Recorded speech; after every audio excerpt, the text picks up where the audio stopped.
तर आज आपण पाहणार आहोत सेशन 38. तर चला करूया सुरू. तर सगळ्यात पहिले आपल्याला लॅबवर जायचं आहे. टायपिंगची प्रॅक्टिस करून घ्या नेहमीप्रमाणे आणि त्यानंतर सेल्फ पाथ लर्निंगवर जायचं आहे आणि इथून प्रोसिडवर क्लिक करा.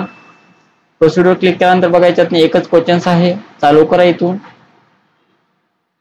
तुम्हाला तुमच्या प्रेझेंटेशन मध्ये पिक्चर इन्सर्ट करायचे आहे. त्यासाठी कोणत्या स्टेप्स घ्यायला म्हटलेलं आहे. तर त्यासाठी आपल्याला इन्सर्ट मध्ये जाऊन पिक्चरवर क्लिक करावं लागेल. ऑप्शन नंबर 2 हे त्याचं उत्तर असणार आहे. एकच क्वेश्चन होता आपला त्यामध्ये. त्यानंतर एंड करा. गो टू होमवर क्लिक करा. सेल्फ पाथ झाल्यानंतर आपल्याला नॉलेज चेक सोडवायचे आहे. तर नॉलेज चेकवर क्लिक करा आणि इथून स्टार्ट करा.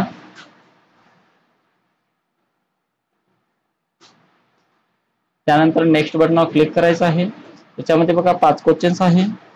पहिला क्वेश्चन बघा, डॅश डॅश हे बुक हे दिशा निर्देशित करणारे असे एक पुस्तक असते की जे एखाद्या शेपला त्याची कामगिरी करण्याकरता साहित्य आणि प्रक्रिया यांची माहिती देते म्हणत आहे.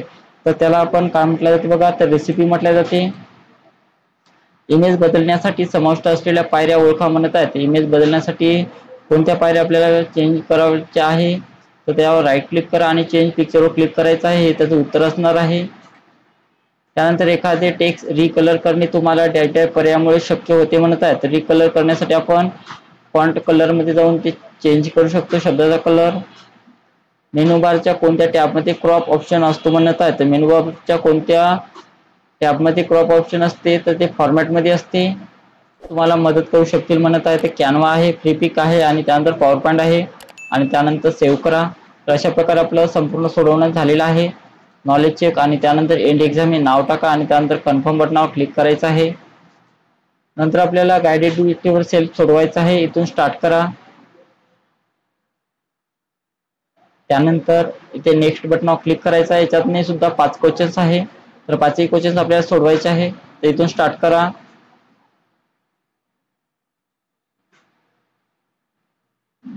दाखवण्यात आलेल्या प्रेझेंटेशन मध्ये ओव्हल शेप इन्सर्ट करण्यासाठी या पद्धतीचा वापर करा म्हणत आहे. तर आपल्याला ओव्हल नावाची शेप घ्यायची आहे. तर इन्सर्ट टॅब मध्ये जा, शेप मध्ये जायचं आहे आणि यातून ओव्हल नावाची शेप इथून घ्यायची आहे. बघा या ठिकाणी दिलेलं आहे. ओव्हल नावाची शेप घ्या आणि इथे ड्रॅग करून ते काढायचं आहे आणि नंतर आपलं उत्तर सबमिट करा. त्यानंतर 2 नंबरचा क्वेश्चन लावायचा आहे.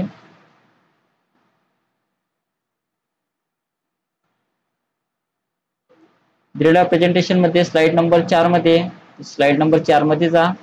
यामध्ये ओव्हल नावाची शेप इन्सर्ट करण्यासाठी या पद्धतीचा वापर करा म्हणते आणि त्यामध्ये हेल्थ वेलकम यू हे टेक्स्ट एंटर करा म्हणत आहे.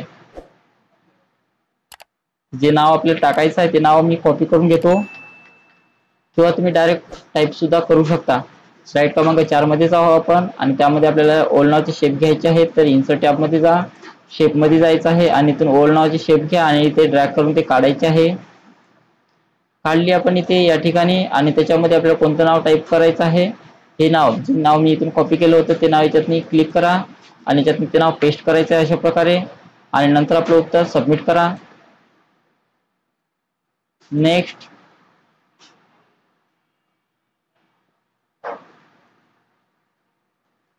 दाखवण्यात आलेल्या प्रेझेंटेशन मध्ये टेक्स्ट बॉक्स इन्सर्ट करण्यासाठी इन्सर्ट टॅब टेक्स्ट ब्लू याचा वापर करा आणि SBJ हायस्कूल टेक्स्ट एंटर करा म्हणत आहे. तर जे नाव आपल्याला टाकायचं आहे ते नाव मी पहिलेच कॉपी करून घेतो. त्यानंतर टेक्स्ट बॉक्स घ्यायचा आपल्याला. ते इन्सर्ट टॅब मध्ये जा. त्यानंतर इथे टेक्स्टच्या ग्रुप मध्ये जाऊन आपल्याला टेक्स्ट बॉक्स घ्यायचा आहे आणि तो ड्रॅग करून आपल्याला काढायचा आहे. काढला आणि त्यामध्ये कोणतं नाव टाईप करायचं आहे जे आपण कॉपी केलं होतं ते कॉपी करा आणि त्यातनी पेस्ट करायचं आहे. अशा प्रकारे दिसत आहे. अशा प्रकारे कुठेही काढला तरी चालते आणि त्यात ते नाव टाईप करा आणि नंतर आपलं उत्तर सबमिट करायचं आहे.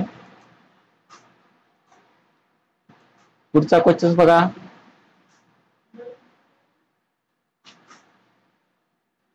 दिलेल्या प्रेझेंटेशन मधील स्लाइड नंबर 2 मध्ये 2x3 टेबल इन्सर्ट करण्यासाठी या पद्धतीचा वापर करा म्हणत आहेत. स्लाइड क्रमांक 2 मध्ये जा.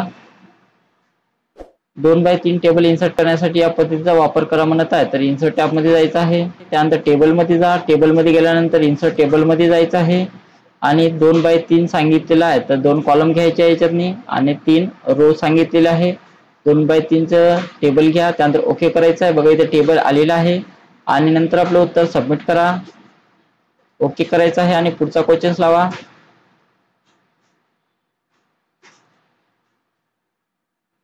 दिलेल्या प्रेझेंटेशन मध्ये ट्रॅपझॉइड शेप इन्सर्ट करण्यासाठी इन्सर्ट टॅब इल्युस्ट्रेशन ग्रुप शेप याचा वापर करा आणि शेप वर्टिकल फ्लिप करण्यासाठी या पद्धतीचा वापर करा म्हटलेला आहे. तर बघा आपल्याला त्या नावाचा शेप घ्यायचा आहे ट्रॅपझॉइड नावाचा. तर त्यासाठी आपल्याला इन्सर्ट टॅब मध्ये जायचं आहे, शेप मध्ये जा आणि शेप मध्ये गेल्यानंतर आपल्याला त्या नावाचा ज्यातने शेप घ्यायचा आहे. तर पहिले पाहून बघा या ठिकाणी दिलेला आहे तो शेप्स, तिथून क्लिक करा आणि ते ड्रॅग करून ते काढायचं आपल्याला. काढल्यानंतर बघा त्याला वर्टिकल आपल्याला फ्लिप करायचं आहे. तर फ्लिप करण्यासाठी फॉर्मॅट टॅब मध्ये जा, त्यानंतर अरेंज ग्रुप मध्ये जाऊन इथे रोटेट फॉर्मॅट अरेंज ग्रुप मध्ये जा, रोटेट मध्ये जायचं आहे आणि इथून वर्टिकल घ्यायचं आहे आणि त्यानंतर सबमिट करा. अशा प्रकारे आपलं सर्व सोडवणं झालेलं आहे. त्यामध्ये एंड एक्झाम हे नाव टाकायचं आहे आणि त्यानंतर कन्फर्म बटनावर क्लिक करा. असं सोडवायचं आपल्याला. त्यानंतर प्रोसेस फॉलो म्हणजे 1 मिनिटाचा टायमिंग पूर्ण करून आपल्याला ते सोडवायचं आहे. त्यानंतर आपल्याला सिम्युलेशनचे क्वेश्चन इथून लावायचे आहे. सिम्युलेशनचे क्वेश्चन्स लावा आणि इथून स्टार्ट एक्झामवर क्लिक करायचं आहे. नेक्स्ट बटनावर क्लिक करा. याच्यामध्ये बघा 2 क्वेश्चन्स आहे, इथून चालू करा. तुम्हाला तुमचे सादरीकरण चांगले आणि आकर्षक बनवायचे असेल तर MS पॉवरपॉईंट उघडा. सर्च बार मध्ये रेसिपी बुक टेम्पलेट शोधा आणि ते तयार करा म्हणत आहे. तर सर्च बॉक्स मध्ये क्लिक करा, त्यानंतर रेसिपी बुक वर क्लिक करायचं आहे आणि इथून क्रिएट बटनावर क्लिक करा. रेसिपी बुक इथं आलेला आहे आणि त्यानंतर सबमिट करा. पुढचा क्वेश्चन बघा, वाचनीय फॉन्ट आकार आणि फॉन्ट रंग वाचकाचे लक्ष घेऊ शकतात. आता तुम्ही प्रेझेंटेशनवर काम करत आहात आणि तुम्हाला रेसिपीच्या निवडलेल्या मजकुराचा फॉन्ट रंग मानक लाल रंगात बदलायचा आहे. त्यासाठी काय करावं, तर त्यासाठी आपल्याला फॉन्ट कलरवर जायचं आहे आणि याच्यातून स्टँडर्ड रेड कलर घ्यायचा आहे आणि नंतर सेव्ह करा अशा प्रकारे. आणि नंतर SIM वर क्लिक करायचं आहे आणि यामध्ये बघा एंड एक्झाम हे नाव टाका इथे अशा प्रकारे. त्यानंतर कन्फर्म बटनावर क्लिक करायचं आहे, ओके करा. आणि नंतर बघा आपल्याला शेवटी सेशन कम्प्लिशन टेस्ट सोडवायचं आहे, तिथं क्लिक करा आणि तो स्टार्ट एक्झामवर क्लिक करायचं आहे, नेक्स्ट करा. तर याच्यामध्ये बघा 4 क्वेश्चन्स आहे. पहिला क्वेश्चन, डॅशच्या व्यतिरिक्त पुढीलपैकी सर्वांचा उपयोग करून हार्ड डिस्क फाईल संग्रहित आणि सुसंघटित ठेवतात म्हणत आहे. तर त्याचं उत्तर आहे मार्ग म्हणजे पथ आहे.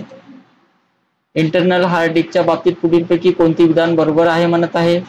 तर इंटरनल हार्ड डिस्कच्या बाबतीत स्टोरेजचे निश्चित प्रमाण आहे. फेसबुक हे सेकंडरी स्टोरेजचे उदाहरण आहे म्हणत आहे, तर चूक आहे.